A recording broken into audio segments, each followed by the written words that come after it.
طٰہٰ ما انزلنا علیک القرآن لتشقیٰ، ہم نے نبی قرآن آپ پہ اس لیے نازل نہیں کیا کہ آپ مشقت میں پڑ جائیں، الا تذکرۃ لمن یخشیٰ، یہ تو نصیحت ہے صرف اس کے لیے جو اللہ کی دھمکی سے ڈر جائے.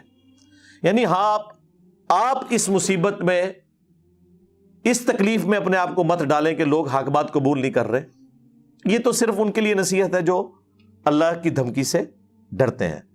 فذکر بالقرآن من یخاف وعید، اس قرآن کے ذریعے آپ اسے ڈر سنائیں جو اللہ کی دھمکی سے ڈرے.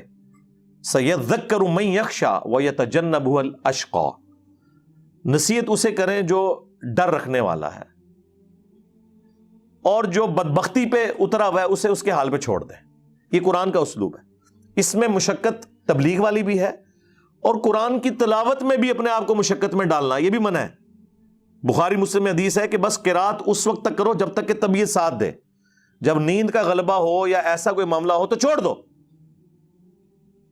اب مجھے بتائیں اس طرح کی مشقت کو اٹھا سکتا ہے؟ اور پھر آپ کو کہانیاں سنائیں گے جی ایک ٹانگ پہ 15 سپارے اور دوسرے پہ 15، بغلے بڑے سن. نبی علیہ السلام نے کبھی ایک ٹانگ کے اوپر نماز پڑھی ہے؟ مجھے بتائیں.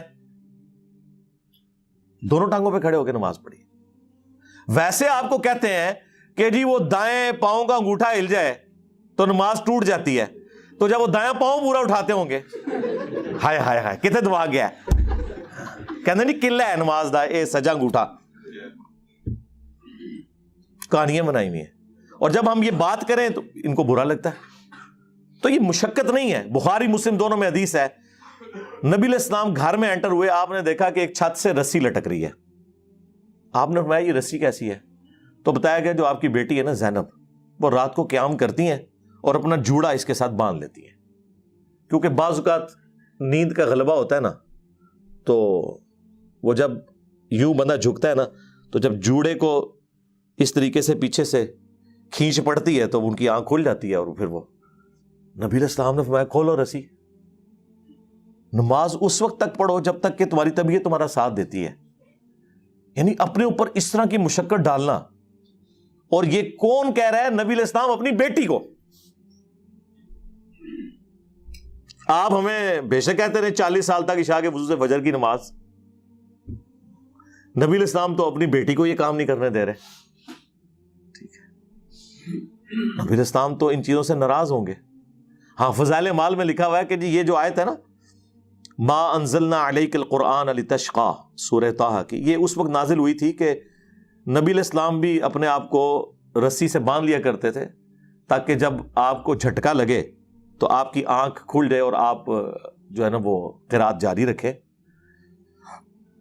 تو اس موقع پہ اللہ تعالیٰ نے نبی علیہ السلام کو منع کیا کہ قرآن اس لیے نازل نہیں ہوا کہ آپ مشقت میں پڑ جائیں. نعوذ باللہ. آپ دیکھیں کتنی بڑی جھوٹی تہمت رسول اللہ کے اوپر لگائی ہے انہوں نے. نبی علیہ السلام تو اپنی بیٹی کو یہ کام نہیں کرنے دے رہے. اور دوسرا، یہ قرآن کی آیت بتا رہی ہے کہ یہاں مشقت سے مراد ہے تبلیغ کی مشقت، کیونکہ اگلے الفاظ دیکھیں ما انزلنا علیک القرآن لتشقیٰ الا تذکرۃ لمن یخشیٰ. یہ اس لیے نہیں نازل کیا کہ آپ مشقت میں پڑ جائیں کہ لوگ ایمان کیوں نہیں قبول کر رہے، یہ تو صرف ان کے لیے نصیحت ہے جو ڈر جائیں. فَلَعَلَّكَ بَاخِعٌ نَفْسَكَ عَلَىٰ آثَارِهِمْ إِن لَّمْ يُؤْمِنُوا بِهَٰذَا الْحَدِيثِ أَسَفًا. کیا اپنے آپ کو اس غم سے ہلاک کر لو گے کہ لوگ اس قرآن پر ایمان نہیں لائے؟ یعنی نبی علیہ السلام کو تبلیغ کے اعتبار سے یہ بات کی جا رہی تھی، نہ کہ اس اعتبار سے جو یہ لوگ مانا لے رہے ہیں. وہ بھی کرالری کے طور پہ درست ہو سکتا ہے لیکن وہ بعد کی بات ہے. تعویل خاص میں تو یہ اس معاملے میں تھی، لیکن فضائل مال میں انہوں نے لکھ دیا. اور ظاہر ہے اس طرح کی باتیں اس لیے لکھی کہ فضائل مال کے مقدمے میں خود انہوں نے لکھا ہے کہ طبیبوں نے، یعنی ڈاکٹرز نے مجھے ایک ذہنی مرض کی وجہ سے، مرض بھی ذہنی، چند دنوں کے لیے دماغی کام سے روک دیا تھا کہ یہ آپ کے ذہن کے اوپر. تو کہتے ہیں کہ میرے پیر صاحب جو ہیں مولانا الیاس کاندھلوی، جنہوں نے تبلیغی جماعت بنائی تھی، بڑے عرصے سے انہوں نے مجھے ریکویسٹ کی بھی تھی کہ آپ کوئی ایک سلیبس تبلیغی جماعت کے لیے لکھ دیں. یہ جو 6 نمبر پڑھتے ہیں تو آپ ریٹن میں کر دیں تاکہ اس میں سے پڑھ کے، پہلے اس کا نام تبلیغی نصاب ہوتا تھا، فضائل اعمال، فضائل حج، فضائل درود، یہ سارے اس کے چیپٹرز تھے. تو وہ کہتے ہیں میں نے فضائل صدقات بھی ہے اس میں نے یعنی فرصت کے ان ایام کو غنیمت سمجھا، اور میں نے کہا کہ اچھا آگے الفاظ دیکھیں، وہ کہتے ہیں کہ اگر یہ اوراق پسند خاطر نہ بھی ہوئے، یعنی جو میں لکھ رہا ہوں اگر یہ شیخ کو نہ بھی پسند آیا میرا نصاب، ویسے پسند آیا، وہ آج تک پڑھ رہے ہیں، قرآن پڑھنے کی توفیق نہیں ہوئی ہے، ہاں وَأُوحِيَ إِلَيَّ هَذَا الْقُرْآنُ لِأُنذِرَكُم بِهِ وَمَن بَلَغَ، اے نبی تم فرماؤ قرآن میں نے اس لیے وحی کیا تمہاری طرف تاکہ تم اس قرآن کے ذریعے ڈر سناؤ اور جس تک بھی یہ پہنچ جائے۔ آج بھی آپ رائے وینڈ چلے جائیں، قرآن کا ترجمہ نہیں رکھا ہوا انہوں نے، اپنا بھی نہیں رکھا ہوا شری تھانوی کا، جی اختلاف پیدا ہوتا ہے۔ میں نے جب ان کے سٹال والے سے پوچھا نا، رائے وینڈ اجتماع میں گیا، یہ بات ہے 2 نومبر 2007 کی، تو آج بھی بائی چانس نومبر کا ہی مہینہ، آج 13 نومبر 2022 ہے، تو میں کتنی پرانی بات آپ سے کر رہا ہوں۔ تو کہتے ہیں حضرات کہتے ہیں قرآن سے اختلاف پیدا ہوتا ہے۔ میں نے کہا قرآن میں تو لکھا ہوا ہے کہ یہ کتاب یہود و نصارہ کے اندر جو اختلافات ہیں ان کو بھی دور کرتی ہے، جو انہوں نے ٹیمپرڈ کتابوں کی فارم میں، اور آپ کہہ رہے ہیں اختلاف پیدا ہوتا ہے، نہیں جی وہ فرقوں کا اختلاف۔ تو میں نے کہا آپ احمد بریلوی کا بھی ترجمہ رکھ لیں، آپ اشرف تھانوی کا بھی رکھ لیں، آپ جوناگڑھی کا بھی رکھ لیں، سید فرمان علی شاہ کا بھی رکھ لیں، تو زبانی پڑھنے کے اوپر زور دیا ہوا ہے۔ تو اس میں لکھا وہ اوراق جو ہیں وہ پسند خاطر نہ بھی ہوئے تو تب بھی میرے خالی ایام تو اس بابرکت مشغلے میں صرف ہو ہی جائیں گے۔ وہ کہتے ہیں چلو میرا ٹائم تو پاس ہو جائے گا، ادھر جو کچھ نہ بھی نکلیا، جو کتاب ٹائم پاس کرنے کے لیے لکھی گئی ہو، آج اس کے بارے میں مولانا تقی عثمانی صاحب بھی کہتے ہیں کہ دنیا میں قرآن کے بعد سب سے زیادہ پڑھی جانے والی کتاب ہے، یہ آنر کے طور پہ بتاتے ہیں۔ کہتے ہیں نہیں کوئی لمحہ ایسا نہیں گزرتا، جس طرح ہم کہتے ہیں نا کوئی لمحہ ایسا نہیں گزرتا کہ دنیا کے کسی حصے میں اذان نہ ہو رہی ہو اور اللہ کے ساتھ اس کے محبوب کا نام نہ بولا جا رہا ہو صلی اللہ علیہ وآلہ وسلم، وَرَفَعْنَا لَكَ ذِكْرَكَ کے تحت اللہم صلی علی محمد وعلی آل محمد۔ تو وہ کہتے ہیں نہیں کوئی لمحہ ایسا نہیں گزرتا کہ دنیا کے کسی حصے میں فضائل اعمال نہ پڑھی جا رہی ہو، یہ کوئی آنر کی بات ہے؟ اس کے اندر تو یہ کچھ لکھا ہوا ہے، اور پھر پکی مور لگائی ہے انہوں نے کہا کہ جی کوئی کہیں غلطی سے بھی نہ کوئی قرآن کھول لے، انہوں نے کہا جی اس کے لیے تو 15 علوم چاہیے، اور اس میں بھی 14 علوم کے بعد ان کو خطرہ ہوا کہ کہیں 14 کوئی حاصل نہ کر لے، انہوں نے لکھا 15واں جو ہے وہ بھی ہے، یعنی گاڈ گفٹڈ، یعنی وہ اللہ ہی کسی کو دے تو دے، وہ یعنی کسبی نہیں، آپ حاصل نہیں کر سکتے، تو نہ کرنے لی گال ہوئی نا، روند مارنے لی گال ہوئی نا، تو وہ لکھا وہ بھی ہے 15واں، یعنی اگر آپ کہنا میں نے 14 علوم حاصل کر لیے ہیں تو وہ 15 تو آپ کا ڈینائی کر ہی دیں گے کہ یہ تو یار صرف علماء دیوبند کو مل سکتا ہے، بریلوی کہیں گے یہ صرف بریلوی علماء کو مل سکتا ہے، وہابی کہیں گے صرف وہابی علماء کو مل سکتا ہے، شیعہ کہیں گے صرف شیعہ علماء کو مل سکتا ہے۔ آپ لاکھ انہیں قرآن سے دکھائیں کہ قرآن میں اللہ تعالیٰ نے بار بار ایک صورت میں اس بات کو رپیٹ کیا ہے، وَلَقَدْ يَسَّرْنَا الْقُرْآنَ لِلذِّكْرِ فَهَلْ مِن مُدَّكِرٍ، ہم نے قرآن کو نصیحت حاصل کرنے کے لیے آسان کر دیا، تو ہے کوئی نصیحت حاصل کرنے والا؟ وہ آپ لاکھ بتائیں، آپ وہ ان کے اوپر سے گزر جائے گی، کیونکہ ظاہر ان کو ایک گیئر الٹا لگ گیا نا، اور پھر اس پہ ترا انہوں نے اور پکا کرنے کے لیے کہ کہیں کوئی مطلب جب سمجھے گا نہیں تو لوگ پوچھیں گے یار پھر قرآن نازل کس لیے ہوا ہے، تو انہوں نے کہا ان کو نا آپ اس طرف لگا دو کہ یہ پڑھو تو اتنا ثواب، یہ پڑھو تو اتنا ثواب، اس سے کس کو کار ہے؟ وہ سائیڈ بینیفٹ ہے۔ مجھے بتائیں ایک بندہ یہاں سے حج کرنے جائے اور وہ کہ میں نے جہاز کا سفر کیا، راستے میں مجھے یہ سینریز نظر آئیں، تو مقصد اس کا حج کرنا ہے یا وہ جہاز میں بیٹھ کے سیر کرنا اور سینریز دیکھنا ہے؟ لیکن وہ بینیفٹ تو حاصل ہوگا، وہ ہم نہیں کہہ رہے کہ مزہ نہیں آئے گا۔ کہاں 4 مہینے کا پیدل سفر مشکلات میں گھرا ہوا، تکلیف میں گھرا ہوا، اور کہاں 4 گھنٹے کی اب رہ گئی ہے وہ فلائٹ اسلام آباد سے جدے کی، کہاں 2 دن اور 1 رات کا سفر جدے سے لے کے مکے تک کا، اور کہاں 50 منٹ کی ڈرائیو، تو وہ تو ہے، لیکن مقصد حج و عمرہ کرنا ہے، مقصد سیر کرنا تو نہیں ہے۔ قرآن کا مقصد جو ہے وہ تو تذکیر ہے، اس سے نصیحت حاصل کرنا۔ وَأُوحِيَ إِلَيَّ هَذَا الْقُرْآنُ لِأُنذِرَكُم بِهِ وَمَن بَلَغَ، اے نبی تم فرماؤ میں نے قرآن اس لیے تم پر وحی کیا تاکہ تم اس کے ذریعے ڈر سنا دو، اور جس تک بھی یہ کتاب پہنچے اس کو انسٹرومنٹ آف دعوت نبی الاسلام کی قرآن ہے۔ اب وہ فضائل مال میں انہوں نے کیسے جان چھڑوائی اس سے؟ انہوں نے کہا جی احمد بن حنبل فرماتے ہیں کہ ایک رات میں نے خواب میں اللہ تعالیٰ کو دیکھا۔ کڈی وڈی کہانی ہے یارا، یعنی یہ پیکج اگر آفر ہونا ہوتا نا تو حضرت موسیٰ علیہ السلام کو آفر ہوتا، جو سورہ الاعراف کی آیت نمبر 143 میں آیا، جب انہوں نے خواہش کا اظہار کیا تو اللہ تعالیٰ نے کیا فرمایا؟ لن ترانی، تو مجھے نہیں دیکھ سکتا بلکہ پہاڑ کی طرف دیکھ۔ وہاں اللہ تعالیٰ فرما سکتا تھا کہ نہیں، میں بعد میں امام حنیفہ کو بھی 100 دفعہ زیارت کروانی ہے، احمد بن حنبل کو بھی کروانی ہے، خواب والا پیکج ہے وہ لے لو۔ ہاں، خواب والا پیکج نبی علیہ السلام کے لیے ہے، وہ جامع ترمذی میں موجود ہے۔ نبی علیہ السلام نے خواب میں اللہ تعالیٰ کو دیکھا، وہ بالکل صحیح سند کے ساتھ ہے۔ یہ حدیث ترمذی میں بھی ہے، مسند احمد میں بھی ہے، مشکات میں اس کا نمبر 748 ہے۔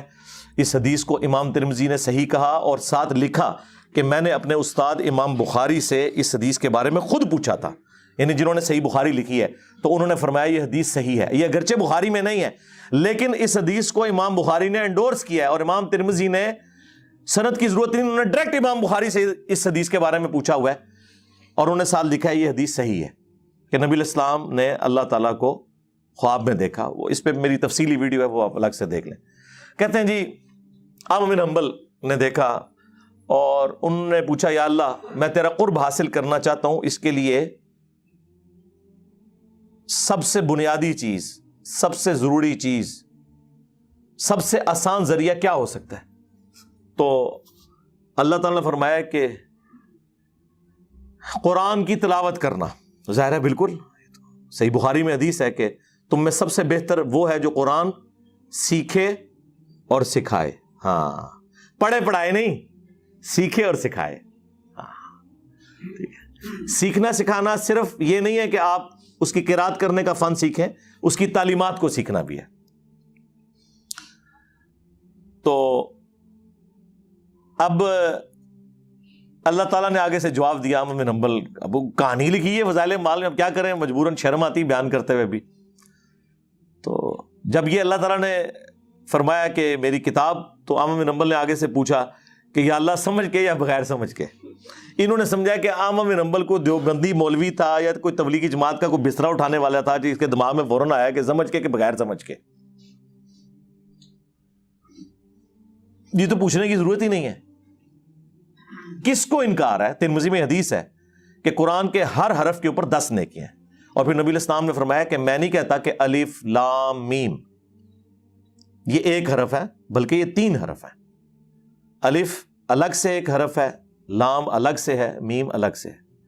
اب یہ الف لام میم سے مراد حروف مقطعات بھی ہو سکتے ہیں، اور الف لام میم سے مراد علم بھی ہو سکتا ہے، علم تارا کیف فعل ربک باصحاب الفیل، دونوں معنی درست۔ لیکن نبی علیہ السلام نے بیسیکلی یہ بتایا کہ ہر حرف پہ 10 نیکیاں، اس سے کس کو انکار ہے؟ وہ تو سائیڈ بینیفٹ ہے۔ مجھے بتائیں کہ احمد بن حنبل یہ کیسے جرت کر سکتے تھے؟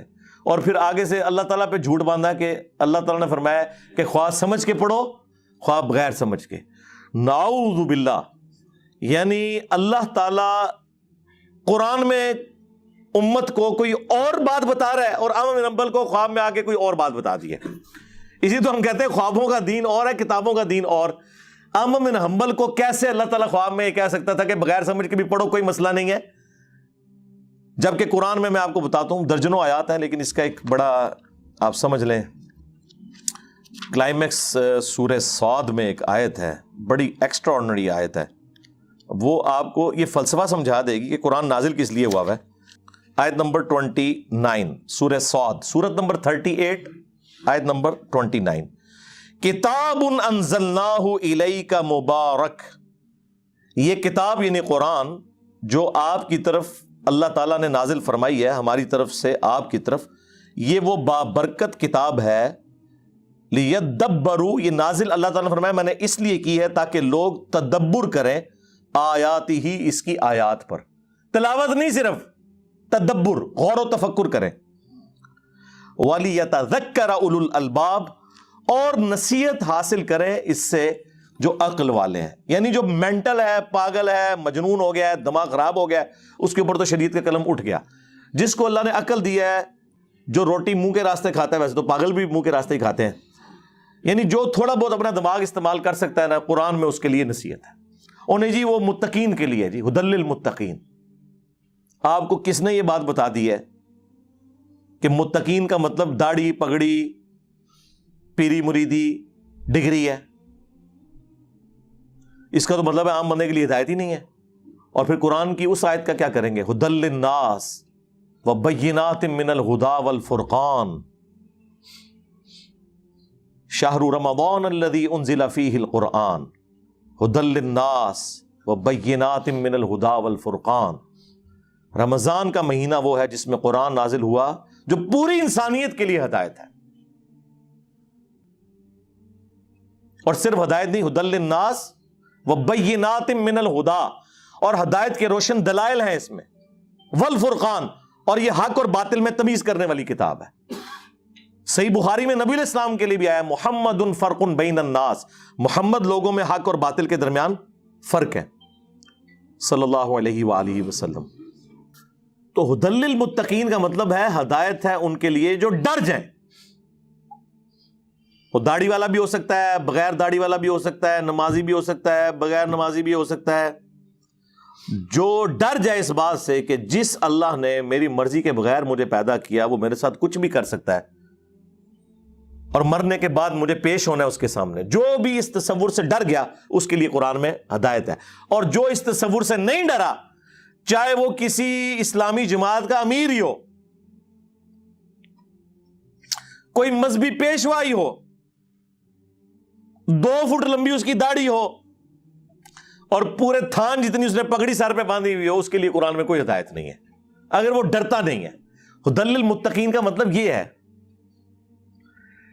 ہدی للمتقین کہتے ہیں، ساتھ ہی اپنے بزرگوں کے نام لینا شروع کر دیتے ہیں۔ وہ بزرگ جنہوں نے اپنے ناموں کے کلمے پڑھائے، وہ بزرگ جنہیں دوسرے فرقوں کے بزرگ کافر کہیں اور وہ ان کو کافر کہیں، یہ بزرگوں کا ٹوٹل سٹیٹس ہے ان کے۔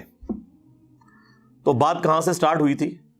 یہ کرامت ہی ہوتی ہے، کبھی میرے پہ کوئی کیفیت طاری ہو جائے۔ وہ سوال ایسا تھا کہ مجھے اچانک ذہن میں آیا کہ یہ بڑے عرصے سے ادھار تھا میرے اوپر کہ میں ایسے ویڈیو ریکارڈنگ میں آفیشلی بھی لے کے آؤں کہ ایک رات میں 2 قرآن تھے، 3 قرآن تھے، 8 قرآن، خدا دا نہ آجے، اللہ کو ڈر جاؤ، ڈر جاؤ اللہ کو۔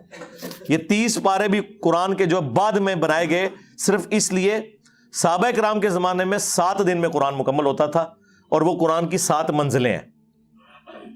بعد میں جب لوگوں کی مصروفیات بڑھ گئیں تو 30 پارے کیے گئے کہ چلو روزانہ کا 1 پارہ پڑھ لیا جائے۔